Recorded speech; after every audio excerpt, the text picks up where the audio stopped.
¿Qué tal? Bienvenidos. Hoy tenemos un tema que la verdad, a primera vista, intimida.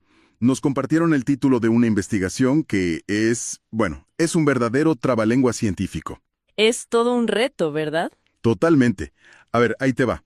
Mecanismos dendrogenómicos de resiliencia de dos especies de píceas mexicanas en peligro de extinción. Uf, sí, suena denso. Suena denso, casi como para decir mejor luego.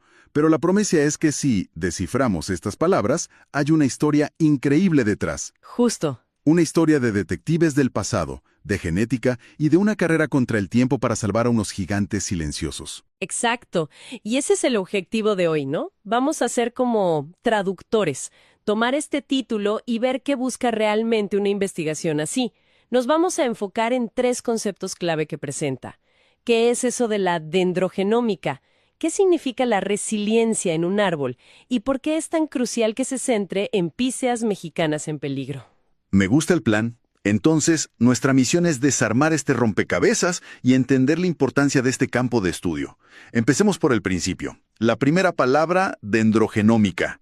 Suena a ciencia ficción. Totalmente. Pero bueno, en realidad es solo una fusión de 2 campos que ya de por sí son fascinantes. ¿Ok? Por un lado, tienes dendro, que viene del griego y significa árbol.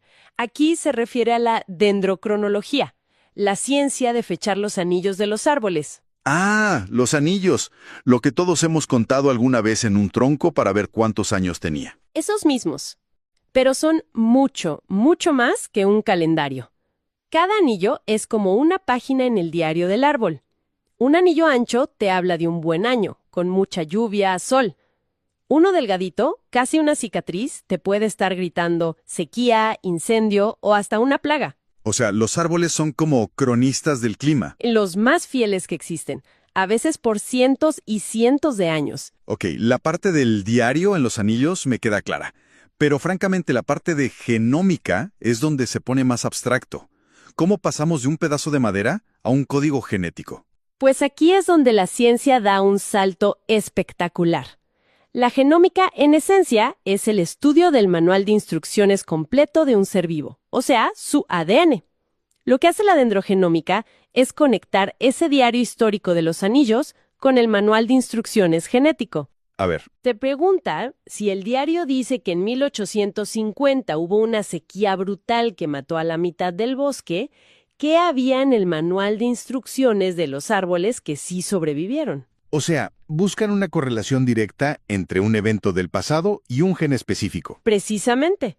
La idea es leer la historia de estrés en los anillos y luego buscar en el ADN del árbol los genes que le permitieron, sobrevivir a esa crisis. Me vuela la cabeza. Significa que podríamos ver un árbol hoy y saber que su linaje, su familia, sobrevivió a una helada rarísima en 1780 gracias a un gen en particular. A ese nivel de precisión, podemos identificar las variantes genéticas, las pequeñas diferencias en el ADN que le dieron a ese linaje la ventaja para superar la crisis. Entonces, cada árbol que sobrevivió a una catástrofe climática es, en esencia, un libro de texto evolutivo. Es un libro de texto exacto, y la dendrogenómica es la herramienta que finalmente nos permite abrirlo y leerlo. Estos árboles no son víctimas pasivas, son bibliotecas vivientes. El problema no era la falta de información, sino nuestra incapacidad para leer el idioma en el que estaba escrita. Justo. Y eso nos lleva a la siguiente parte del título. Si ya podemos leer el libro, ¿qué estamos buscando? Habla de mecanismos de resiliencia. Claro, entiendo la técnica, buscar en el ADN las respuestas a los traumas de los anillos. Pero, ¿qué tipo de respuestas? Cuando hablamos de mecanismos de resiliencia, ¿qué es lo que un árbol realmente hace para sobrevivir si no puede salir corriendo? Esa es la pregunta del millón. Para un ser que no puede huir, la resiliencia es todo un arsenal de estrategias bioquímicas. Los mecanismos son justo esas estrategias y están controladas por los genes. ¿Cómo cuáles? Dame un ejemplo concreto de ese arsenal. Un mecanismo clave podría ser la gestión del agua. Imagina un grupo de genes que controlan la apertura y cierre de los estomas, que son como los poros en las hojas. Ok, Durante una sequía, un árbol resiliente va a usar estos genes para cerrar sus poros de forma súper eficiente, minimizando la pérdida de agua. Un momento, eso es fascinante. Entonces, ¿un árbol resiliente es genéticamente mejor para, digamos, aguantar la respiración y no deshidratarse? Exactamente. Y no solo eso, también sabe cuándo hacerlo. La clave es la regulación. Otro mecanismo podría ser la producción de químicos. ¿Químicos de defensa? Sí. Por ejemplo, si el calor atrae una plaga de escarabajos, ciertos genes pueden activar la producción de más resina para, literalmente, ahogar a los invasores, o de taninos que hacen la madera indigerible para ellos. O sea que no es que el árbol aguante pasivamente, sino que tiene como una farmacia interna y un sistema de plomería inteligente que despliega para contraatacar. Esa es la palabra clave. Es una respuesta activa, no pasiva.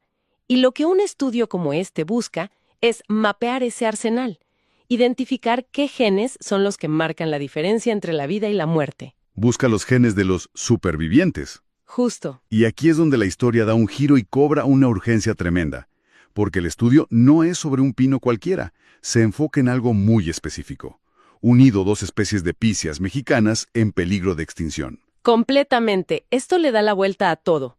Ya no es un ejercicio académico, es una misión de rescate a nivel genético. El estudio, para ser precisos, se centra en Picea martinezi, de la que se analizan 3 poblaciones, y Picea mexicana, con 2 poblaciones. ¿Y qué tienen de especial estas píceas? Son lo que llamamos poblaciones relictas. Son como ecos de un mundo que ya no existe. ¿Cómo que relictas? Suena casi fantasmal. Y lo son, en cierto modo. Son supervivientes de la última edad de hielo. Hace miles de años, cuando el clima era más frío, los bosques de píceas cubrían extensiones enormes. Conforme el planeta se calentó, esos bosques se retiraron hacia el norte y hacia las cumbres más altas. Las que quedaron en México lo hicieron en las cimas de unas pocas montañas de la Sierra Madre Oriental. Viven, literalmente, en islas en el cielo. Exacto.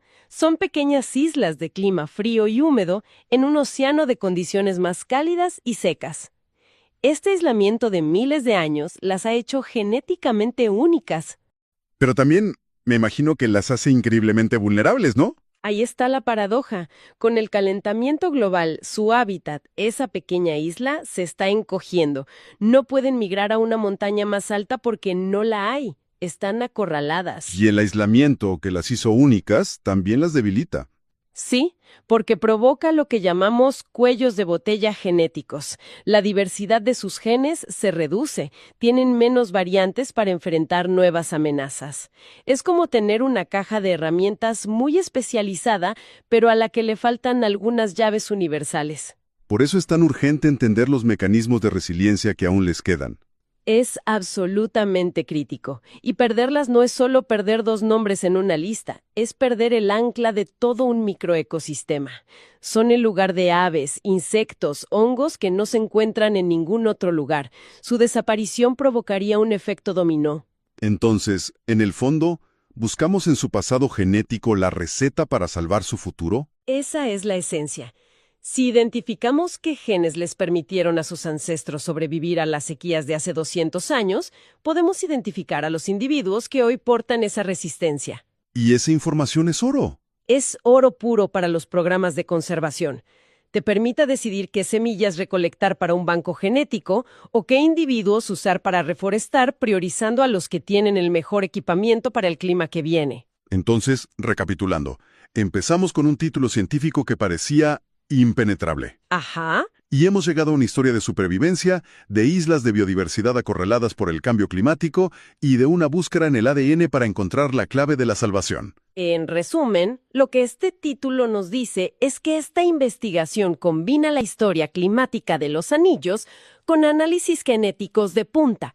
El objetivo es encontrar los superpoderes genéticos que les han permitido a Picea martinesiani y Picea mexicana llegar hasta hoy. Es increíble pensar que dentro de estos árboles, en su propio ADN, está la guía para su propia salvación. Solo tenemos que ser lo suficientemente rápidos para aprender a leerla. Y esto nos deja con una pregunta final, una que va mucho más allá de México. A ver. Si esta investigación tiene éxito, si de verdad logramos identificar los genes que dan resistencia a la sequía o al calor, ¿qué hacemos con ese conocimiento? ¿Te refieres a aplicarlo en otros bosques del mundo? Precisamente. Pensemos en los bosques de Europa, por ejemplo. En Alemania, la región del Harz ha visto sus bosques de píceas, que son de una importancia económica y cultural inmensa, devastados. Por sequías y plagas, ¿no? Exacto, sequías y escarabajos que se han salido de control por el aumento de las temperaturas. La situación es crítica ya. ¿Y el conocimiento de las píceas mexicanas podría ayudar? Podría ser una pieza clave. Si sabemos qué marcadores genéticos buscar, podríamos analizar las poblaciones de píceas europeas para encontrar individuos que, por casualidad, ya tengan esas variantes resistentes. Y enfocar los esfuerzos de reforestación en ellos. Exacto. En los linajes más aptos para el futuro. La pregunta más grande es, ¿estamos al borde de una nueva era en la conservación forestal? Una que ya no sea solo plantar árboles y cruzar los dedos, sino proactiva, guiada por la genética. Si podemos leer el libro de la supervivencia escrito por estas píceas mexicanas, ¿cómo usamos esa sabiduría para ayudar a que los bosques de todo el mundo se adapten, en lugar de simplemente verlos desaparecer?